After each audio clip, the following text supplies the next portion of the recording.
నమస్కారం. తోకలేని పిట్ట 90 ఆమడ పోవును అనే సామెత పాతదైపోతుంది.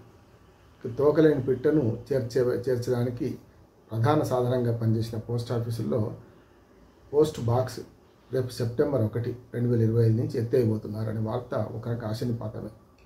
కానీ అవసరం లేకుండా పోయి ఇవాళ కమ్యూనికేషన్కు రకరకాల మాధ్యమాలు వచ్చిన తర్వాత సెకండ్లలో మనకు సమాచార మార్పిడి జరుగుతున్న క్రమంలో ఒక నిమిషం అనుకున్న సెకండ్లో మనం మెసేజ్ను పంపుతున్నాం.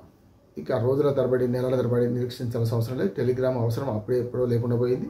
ఇక ఉత్తరం అవసరం కూడా లేకుండా పోతుంది. కనుక మెల్లమెల్లగా పోస్ట్ ఆఫీసుల్లో పని ఇంకో రకంగా మలుచుకున్నారు. బ్యాంక్ సేవలు చేస్తున్నారు పోస్ట్ ఆఫీసులు ఇప్పుడు. కనుక సెప్టెంబర్ 1 నుంచి మొత్తం వీధుల్లో ఉన్న పోస్ట్ బాక్సులన్నీ ఎత్తేస్తున్నారు. అంటే ఈ పోస్ట్ బాక్స్లో లెటర్ డ్రాప్ చేయడం ఉండదు.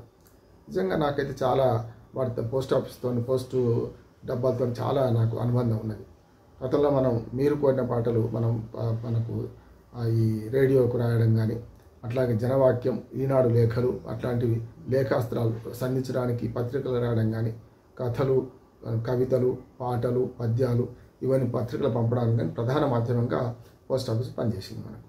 అదొకటే కాదు, శుభ అశుభ వార్తలు అందించడంలో కూడా. ఉద్యోగార్థులకైతే ఉద్యోగం ఇంటికి వస్తే ఉద్యోగం వచ్చిందన్నట్టు అపాయింట్మెంట్ లెటర్ వస్తే అదొక పెద్ద ఆనందం. దాంతోపాటు మనకు రకరకాల అసలు జీవితంలో ఒక భాగంగా మారిపోయిన పోస్ట్ ఆఫీసు లక్షలాది పోస్ట్ ఆఫీసులు. సుమారు దేశంలో 6,50,000 గ్రామాలు ఉంటే 50,000 గ్రామాలు ఉంటే సుమారు 5 లక్షల గ్రామాల వరకు ఈ పోస్ట్ ఆఫీస్ సేవలు చేరుకునే అతిపెద్ద నెట్వర్క్ ఏదంటే పోస్ట్ ఆఫీస్ నెట్వర్క్. చిన్న గ్రామం వరకు కూడా ఈ పోస్ట్ ఆఫీస్ సేవలు అందినాయి. ఇప్పటిదాకా అందుతున్నాయి. బ్రాంచ్ పోస్ట్ ఆఫీస్ ఇప్పటికీ ఉన్నారు.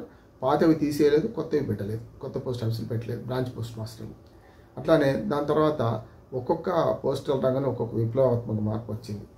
ఒకనాడు తక్కువ గ్రామాలకి పోస్ట్ ఆఫీస్ సేవలు ఉంటా మెల్లమెల్లగా స్వతంత్ర భారతం తర్వాత చాలా కొత్తగా గ్రామాల్లో పోస్ట్ ఆఫీసులు ఏర్పాటు చేయడం, 80s వరకు కొత్తగా పోస్ట్ ఆఫీసులు ఏర్పాటు చేసి 80 దశకం తర్వాత మెల్లమెల్లగా కొత్తగా పోస్ట్ ఆఫీసులు ఏర్పడేది తక్కువైంది. కానీ సబ్ పోస్ట్ ఆఫీసులు పెరిగినాయి.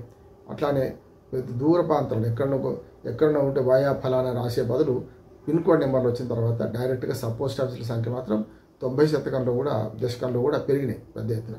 కనుక ఇప్పుడు ఉన్న పోస్ట్ ఆఫీస్ సేవలన్నీ కూడా రూపు మార్చుకొని తిరుపతి లడ్డూలు అమ్మడానికో లేకపోతే దేవస్థానాల ప్రసాదాలు అమ్మడానికో రకరకాలుగా ఇవాళ కొత్త సేవలు ఇస్తూ ఇవాళ ఏటీఎం కార్డు లాగా బ్యాంకు సేవలు ఏవైతే మొత్తం అందిస్తున్నాయి. చాలా వృద్ధాప్య పెన్షన్లు లేకపోతే వితంతు పెన్షన్లు ఇట్లా సామాజిక ఉపాధి హామీ పథకం సేవలు అంటే కూలీల డబ్బులు ఇవన్నీ కూడా పోస్ట్ ఆఫీస్కి అనుసంధానం చేశారు బ్యాంకు బదులు. అట్లా చూసుకుంటే ఈ సేవలు పెరిగినాయి. పోస్ట్ ఆఫీసులో పనితీరు కూడా మెరుగుపడ్డది. గతంలో అంత లేజీగా లేదు. గతంలో అంత ఆలస్యం కాకుండా కంప్యూటర్లో వచ్చేసిన ఆధునిక విజ్ఞానం అంతా వాడుకుంటున్నారు. ఇవాళ బ్యాంకుల్లో ఏ సేవలు అందిస్తారో అవన్నీ కూడా పోస్ట్ ఆఫీసులో అందుతున్నాయి. కానీ అదేంటంటే పోస్ట్ ఆఫీసులో మనకు పోస్ట్ బాక్స్ని తీసేయడంతో ఆ పోస్ట్ బాక్స్ నిర్మాణం కూడా అద్భుతంగా ఉంటాయి. ఎట్లా అంటే ఎంత వర్షం పడి గాలి వానలు వచ్చినా కూడా పోస్ట్ బాక్స్లోకి ఒక చుక్క డ్రాప్ కూడా నీళ్లు పోవు. 99% ఏదైనా తుప్పు పట్టి కింద ఖరాబ్ అయితే కూడా మేము అప్పుడు వార్తలు రాసేవాళ్ళం. చూసినా పోస్ట్ బాక్స్ తుప్పు పట్టిందని లేకపోతే పైనుంచి రంధ్రం పడ్డదని చాలా అరుదుగా ఉండేది. కానీ చాలా వీధుల్లో పోస్ట్ బాక్సులు ఉండేవి. ఇప్పుడు అన్నీ కూడా సెప్టెంబర్ 1 నుంచి పోస్ట్ బాక్స్ అనే సిస్టమ్ లేదు. ఏదైనా పోస్ట్ ఆఫీస్ సేవల కోసం పోస్ట్ ఆఫీస్కే పోవాలి మనం. అది ఏదైనా మనీ ఆర్డర్ చేయాలని ఇప్పటికి కూడా కొంత మనీ ఆర్డర్ ఇవన్నీ కూడా మనీ ఆర్డర్ సేవలు కూడా అవసరం లేకుండా పోయినాయి. ఇప్పుడు పేమెంట్స్ అన్నీ మనకు డిజిటల్ పేమెంట్స్ వచ్చినాక నిమిషాల్లో సెకండ్లలో వాళ్ళకి డబ్బు వాళ్ళ అకౌంట్లో చేరిపోతుంటే మనీ ఆర్డర్ ఎవరు చేస్తారు? వాటన్నిటితో నాకు సంబంధం ఉంది. చదువుకున్నప్పుడు మా నాన్నగారు పంపించే 100 రూపాయల మనీ ఆర్డర్ వరకు చెప్పారంటే ఆ 100 రూపాయల మనీ ఆర్డర్ డబ్బులు ఇస్తే పోస్ట్ మెన్కు ₹1 ఇస్తే బక్షీస్గా ఇస్తే చాలా సంతోషపడేవాడు. ఇట్లా చాలా మనం చూసుకుంటే ఏంటంటే చాలా సేవలు పోస్ట్ ఆఫీస్ సేవలు అందుకున్నాం.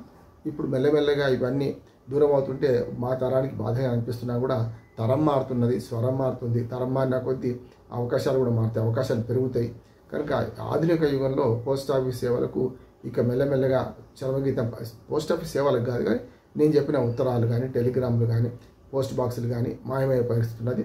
దీనికి ఇప్పుడు అవసరం లేకుండా పోయింది. జనరల్గా ఏంటంటే డైరెక్ట్గా వీడియో కాల్ చేసుకోవచ్చు, డైరెక్ట్గా మాట్లాడవచ్చు, డైరెక్ట్గా మనం జూమ్ కాల్లో ఇప్పుడు వెబినార్స్ జరుగుతుంటే రోజుల తరబడి ప్రయాణాలు చేసేది తప్పింది.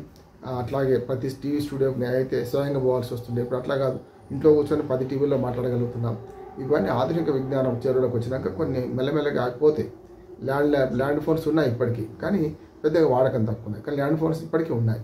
కానీ మొత్తానికి మొత్తం పోస్ట్ బాక్సులు పోవడం అనేది బాధాకరంగా అనిపించినా కూడా, వాటితో అనుబంధంతో బాధాకరంగా అనిపించినా కూడా ఇప్పటికి కూడా మరి పార్సిల్ సర్వీసు చాలా అద్భుతంగా నడుస్తున్నాయి. మీరు ఏదైనా పుస్తకం మిగతా కొరియర్ సర్వీస్ కంటే చాలా తక్కువలో పోస్ట్ ఆఫీస్ అందిస్తున్నది. కొన్ని ఎక్కువ కూడా ఉన్నాయి. మిగతా కొరియర్ సర్వీసెస్ కానీ చూసుకుంటే ఇప్పటికి కూడా పోస్ట్ ఆఫీస్ సేవలను ప్రైవేట్ రంగం వాళ్ళు చేయడానికి వీల్లేదు. కానీ డాక్యుమెంట్స్, లెటర్స్ అనే పేరు మీద కాకుండా డాక్యుమెంట్స్ అనే పేరు మీద పోస్ట్ ఆఫీస్ సేవలను మరి ఇతర కొరియర్ సంస్థలు అందిస్తున్నాయి. ఇవాళ పచ్చళ్ళు రకరకాలవి కూడా మనం పోస్ట్ ఆఫీస్ ద్వారా కూడా మనకు కొన్ని పంపే వీలున్నది, పార్సిల్ పంపే వీలున్నది.